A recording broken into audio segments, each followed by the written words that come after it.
హనుమకొండ జిల్లాలో మంత్రి పొంగులేటి శ్రీనివాసరెడ్డి పర్యటించారు. సాయంపేటలో 608 మంది లబ్ధిదారులకు డబుల్ బెడ్రూమ్ ఇళ్లను పంపిణీ చేశారు. ఈ కార్యక్రమంలో ఎమ్మెల్యే నాయని రాజేందర్ రెడ్డి, కాంగ్రెస్ నేత కడియం కావ్య పాల్గొన్నారు. రాష్ట్ర వ్యాప్తంగా 2.5 లక్షల ఇందిరమ్మ ఇళ్లను నిర్మిస్తున్నామని, రాబోయే రోజుల్లో మరో 2 లక్షల ఇళ్లను అందిస్తామన్నారు. గత ప్రభుత్వంలో కట్టిన ఇళ్లను పంపిణీ చేస్తున్నారని అంటున్న వారు గత 10 ఏళ్లలో ఎందుకు పూర్తి చేయలేదో చెప్పాలని ప్రశ్నించారు. 3వ ఫేజ్ కోసం ప్రభుత్వ స్థలాలు గుర్తించి డబుల్ బెడ్రూమ్ ఇళ్లు నిర్మిస్తామన్నారు. అభివృద్ధిని ఎక్కడా తగ్గనీయకుండా పేదవాడి ఇంటికి అనేక సంక్షేమ కార్యక్రమాలు అందిస్తూ, పేదవాడికి ఇల్లంటే 4 ఇటుకల పేర్చి పైన స్లాబేస్తే ఇల్లు కాదు, పేదవాడి ఆత్మగౌరవానికి చిహ్నంగా ఇచ్చే ఇల్లే ఇల్లు అని ఈ ప్రభుత్వం తలంచి రాష్ట్ర వ్యాప్తంగా మొదటి విడత 4.5 లక్షల ఇళ్ళు 22,500 కోట్లతో ప్రతి ఇంటికి ఉచితంగా 5 లక్షల రూపాయలు 4 విడతల్లో ఇస్తూ, ప్రతి నియోజకవర్గానికి 3,500 ఇళ్ళు తగ్గకుండా సుమారు గిరిజన ప్రాంతంలో అదనంగా ఇంకొక 1000 ఇళ్ళు ఇచ్చిన ప్రభుత్వం మీరు ఎన్నుకున్న ప్రభుత్వం.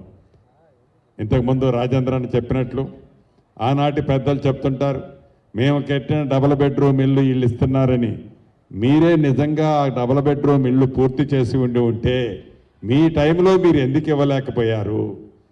అసంపూర్తిగా మీరు కట్టి వదిలేసిపోతే ప్రజాప్రతినిధులుగా రాజేంద్ర అన్నను కానీ, వివిధ నియోజకవర్గాల్లో ప్రభుత్వానికి సంబంధించిన శాసనసభ్యుల్ని గెలిపించిన తర్వాత వారు దగ్గరుండి కుర్చీ వేసుకొని వాటిని పూర్తి చేసి అర్హులైన నిరుపేదలకి విడతల వారీగా ఇచ్చే కార్యక్రమంలో భాగంగా ఈరోజు ఈ ఇల్లు కూడా ఇవ్వటం జరుగుతుంది.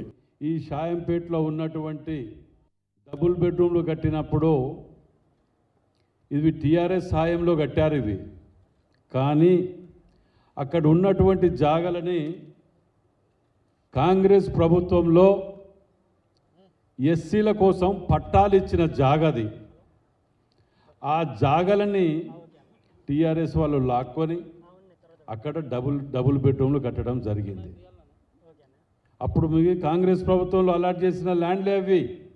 అది పేదల కోసము, ఇళ్ల కోసం ఇచ్చిన జాగలు అవి.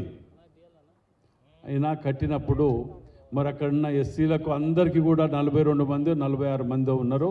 వారందరికీ కూడా అక్కడ డబుల్ బెడ్రూమ్లో అకామిడేట్ చేయడం జరిగింది. ఎందుకంటే వారు జాగలు ఆ రోజు గుంజుకున్నారు కాబట్టి వారిని అకామిడేట్ చేయడం జరిగింది. మాడ వీధులలో ఉన్నవాళ్ళు, మాడ వీధులలో సుమారు 50 మంది. ఆ 50 మందిలో కూడా వాళ్ళకి 17 మందికి ఇండ్లు ఇవ్వటం, ఉద్యోగాలు ఇవ్వటం జరిగింది. అసలు నేను ఎంపీగా ఎవరి నియోజకవర్గంలో కూడా ఇది కావాలి నాకు అది కావాలని అడగను. అది మా నాన్నగారి స్టేషన్ గన్పూర్ నియోజకవర్గం అయినా సరే.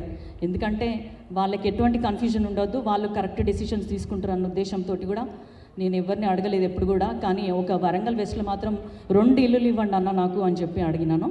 అట్లా ఇతను బాబు వాళ్ళ ఫాదర్ అట్లా నాకు 2 సంవత్సరాల క్రితం పరిచయమైన వీళ్ళకి పేదవాళ్ళు, వీళ్ళు పాపం ఇంట్లో పూట గడవలేని స్థితిలో క్యాన్సర్ బాబు తోటి సతమత అవుతుంటే నేను మన వరంగల్ వెస్ట్ అన్నగారిని అడగగానే ఇచ్చినందుకు అన్నకి ధన్యవాదాలు తెలియజేస్తున్నాను. అట్లాగే మనకి ఇన్ని ఇల్లులు వరంగల్లో ఆల్మోస్ట్ ఖమ్మం వాళ్ళ నియోజకవర్గం అయినా కూడా కన్నతల్లి ప్రేమ, సవితి తల్లి ప్రేమ ఖమ్మం మీదకి వెళ్ళిపోయింది. కన్నతల్లి ప్రేమ మన మీద చూపిస్తున్నటువంటి పొంగులేటి శ్రీనివాసరెడ్డి గారికి కూడా చాలా ధన్యవాదాలు తెలియజేసుకుంటున్నాను.